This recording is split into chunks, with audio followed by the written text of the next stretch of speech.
Bonjour à tous, bonjour chers Ivoiriens, chères Ivoiriennes, chers panafricains, chères panafricaines. Donc voilà, nous sommes le 28 juin 2015. Donc je fais cette petite vidéo pour faire une mise au point sur une envolée lyrique, sur un récit, n'est-ce pas, tronqué de la manifestation, sinon de la conférence de Afin-N'Guessan d'hier. D'entrée, je vais dire que ce n'est pas, n'est-ce pas, à nous d'écrire l'histoire. L'histoire, c'est déjà écrite. Ce n'est pas à nous de réécrire la réputation de Afin-N'Guessan. Afin-N'Guessan, le président du FPI, inutile de le rappeler qu'il avait été emprisonné, n'est-ce pas, à, je ne sais plus où, à Dimbokro, ou bien, voilà, dans une prison dans l'est de la Côte d'Ivoire. Et au cours de son temps carcéral, n'est-ce pas, il était assujetti à faire des pompes, des exercices physiques. Vous vous rappelez de la scène où Mourou lui demandait quel âge a-t-il? Et Mourou lui a rappelé que c'était un faux type. Ok? Cette scène a choqué plus d'un. Cette scène, n'est-ce pas, nous a fait comprendre qu'il y a une autre dimension de la cohésion sociale, même de la Côte d'Ivoire qui nous dépassait. Cette vidéo, nous les avons montrées partout en Europe. Cette vidéo, nous l'avons montrée à l'Assemblée nationale en France. Cette vidéo, nous avons montré à des sénateurs. Nous avons montré aux gens pour faire comprendre que, voilà le président du principal parti d'opposition en Côte d'Ivoire qui est emprisonné, qui est dans un bagne, à qui on fait subir des sévices corporels. Le président par intérim d'alors, donc Miaka Oreto, a fait des voyages de lobbying, n'est-ce pas, en Europe, où nous avons rencontré un certain nombre de personnes, que je tairai les noms, où nous avons fait un certain nombre de plateaux télé. Et d'aucuns disaient que Miaka Oreto voulait rentrer dans le gouvernement Alassane Ouattara et que celui-ci était dans les tractations avec le pouvoir parce que simplement il avait des ambitions ministérielles. Au fil du temps, nous avons compris que c'était encore une énième calomnie. Mais que ce président par intérim du FPI, donc Miaka Oreto, était d'une dignité, n'est-ce pas, incommensurable. Était d'une dignité sans faille. Et que tout son combat était de peser, n'est-ce pas, dans la discussion pour que simplement un certain nombre de ses compagnons emprisonnés puissent recouvrer, n'est-ce pas, la liberté. Négocier aussi pour qu'un certain nombre de compagnons politiques exilés puissent bénéficier d'un retour sécurisé. Et cela s'est fait. Avec le temps, Afin-N'Guessan a été libéré. La conférence d'Afin-N'Guessan hier était une conférence où, à force de vouloir travailler l'image de Afin-N'Guessan, à force de vouloir montrer au monde entier que Afin-N'Guessan n'est pas ce qu'il est pour de vrai, les gens sont rentrés dans des mesures très spéciales. Et ces mesures-là ont poussé tout le monde dans la frustration. Et face à cette frustration, vous avez vu qu'un certain nombre de femmes ont manifesté. Manifesté leur mécontentement, manifesté par rapport au fait qu'elles étaient éjectées de la salle, frustrées par rapport au fait qu'elles n'ont pas pu poser leurs questions. Et moi avec, parce que simplement, on m'avait interdit d'entrer. Certains sont en train de dire que je n'ai pas été interdit d'accès. Sankara en est mon témoin. À plusieurs reprises, il a demandé aux vigiles de me faire entrer. Ceux-ci ont refusé. Nous avons essayé de rappeler Georges Aka, qui n'a pas donné signe de vie. Et Afin-N'Guessan a une autre compagne de lutte qui aussi a essayé de nous faire entrer. Bref, je passe sur les détails. Simplement pour dire que le résultat, c'est qu'on a été refusé, refoulé et que les femmes ont commencé à manifester. Concernant l'enfarinade de Sankara, Arlette Zaté avait dit à Sankara qu'elle allait l'enfariner. Et Sankara l'a mis au défi de l'enfariner. Et cette femme a dit avec beaucoup de calme que, en général, elle relevait toujours tous ses défis. Voilà comment est-ce que Sankara a été enfariné. Mais n'empêche qu'au-delà de ça, c'était une attitude bon enfant.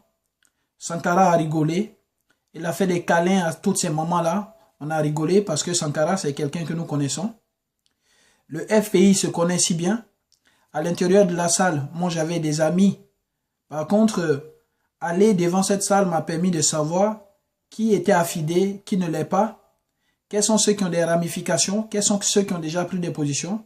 Il y a le grand frère Apollos Dante que je connais, avec qui on a fait aussi beaucoup de choses à La Haye, que je connais aussi la famille, dont je connais la famille. Il y a le frère Boaka, voilà.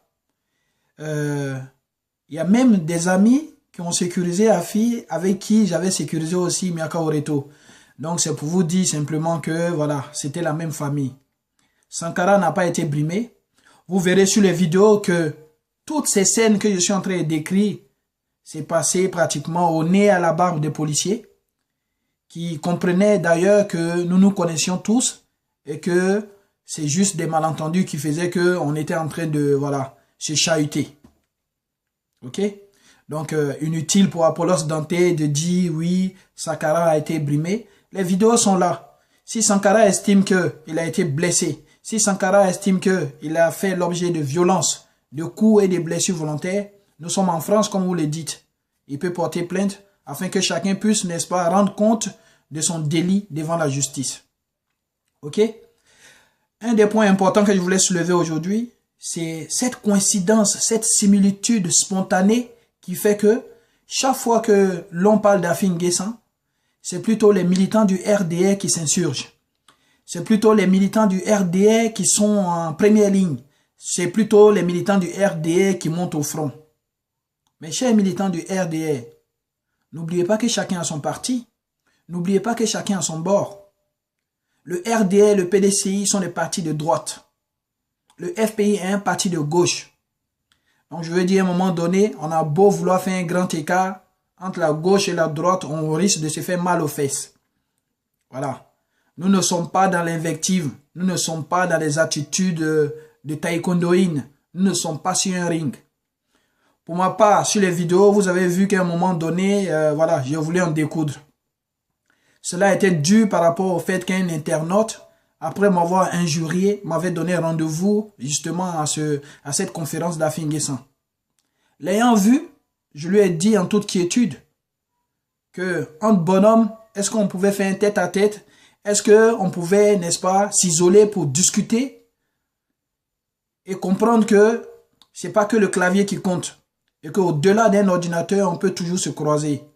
Je voulais simplement lui dire que le crapaud au fond du puits ne voit qu'une seule partie du ciel. Donc voilà, derrière son ordinateur, il ne voyait qu'une seule partie de la réalité. Il a cru pouvoir m'intimider. Mais la réalité était tout autre. Cela dit, ce sont les zones d'ombre qui se sont dissipées. On est passé à autre chose. Pour tous ceux qui s'insurgent, qui trouvent violent le fait que on a enfariné quelqu'un. Nous sommes en France. Oui, vous dites nous sommes en France. Je tiens à vous dire qu'en France, on a déjà vu José Bové, n'est-ce pas, faucher des maïs. On a déjà vu, là, et très récemment et tout, la grève des taxis. Des taximans en train de frapper d'autres taximans, en train de renverser des voitures, n'est-ce pas, sur la chaussée. Et il est inutile de croire toujours que la violence est l'apanage, n'est-ce pas, des Noirs ou bien des Africains. La violence existe aussi en France. Mais le seul problème, c'est que vous n'avez tellement pas vécu un certain nombre de situations en Europe que vous pensez qu'il n'arrive pas que les gens soient aussi violents. On voit des scènes de violence souvent à l'Assemblée nationale. Des députés qui font des droits d'honneur. Des députés européens où les députés se donnent des coups à longueur de journée. En l'espèce, c'est juste une enfarinade. Nicolas Sarkozy a pris une tarte dans le visage. Alain Juppé en Israël, n'est-ce pas, a pris des œufs sur la tête.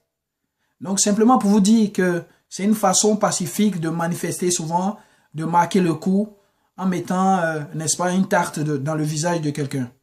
Et au-delà de ça, si les militants du RDR se disent tant choqués, ils disent que comment est-ce que des divergences de points de vue peuvent amener les gens à être enfarinés.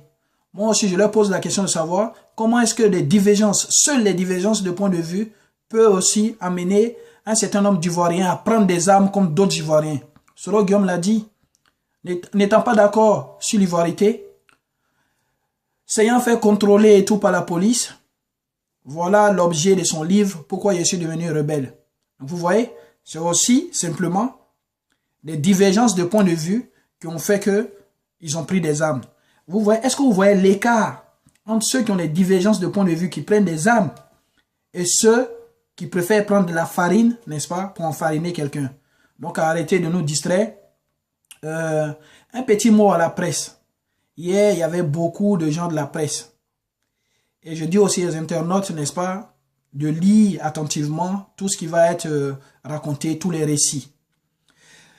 J'aimerais faire un big up à un journaliste comme Jean-Paul Oro, qui travaille en toute objectivité, qui est conscient de la déontologie même du métier de journaliste, qui restitue les faits dans son exactitude.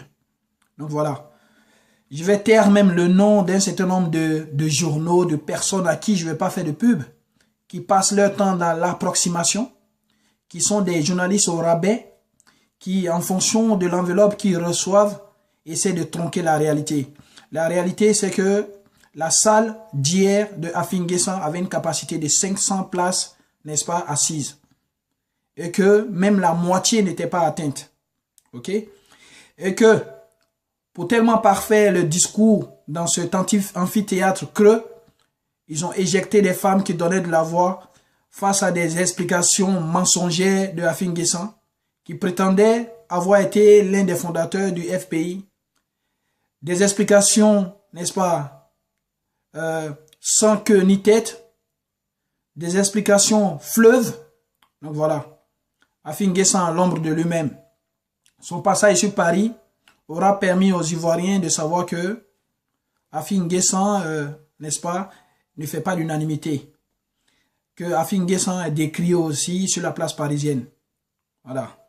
Et toutes mes excuses encore à Sankara, et parce que quand même son costume était un costume de haute couture. Donc voilà, simplement pour vous dire, rien n'essaie de rajouter Apollos Danté, responsable des ouais. Voilà, fais attention à toi. Tu es un grand frère. Quand tu représentes un groupe ethnique, à un moment donné, il faut parler avec beaucoup d'objectivité. On comprend aussi que, voilà, pour des choix personnels, que ce soit financier ou politique, toi seul sais dans quoi tu es, avec tout le respect qu'on a pour toi, mais bas la terre. Même Sankara, pour qui vous êtes en train de vous égosier, a déjà passé des coups de fil à ses amis. Hier, on était tous ensemble, on a déjà bu une bière, on est passé à autre chose. Donc voilà, c'est un vieux débat, c'est un faux problème. Il n'y a pas de violence en tant que telle. On a juste rigolé. Et désormais, sachez que tous ceux qui vont se comporter comme Afin-Guessan, comme la France est un pays de tradition qui aime la baguette de pain, ou bien même le pain en général, fait à base de farine de blé, ils prendront, n'est-ce pas, toujours dans leur visage une boule de farine. Donc voilà, c'était mon message d'aujourd'hui. Salutations à tout le monde. À tous ceux qui ont suivi ces événements de ces jours, soyez rassurés. Les Ivoiriens de France ne sont pas en train de s'entre-déchirer, de se battre jusqu'à 100. Tout va bien, tout va bien. Portez-vous bien. Dieu bénisse la Côte d'Ivoire. Dieu bénisse les Ivoiriens. Ciao, ciao.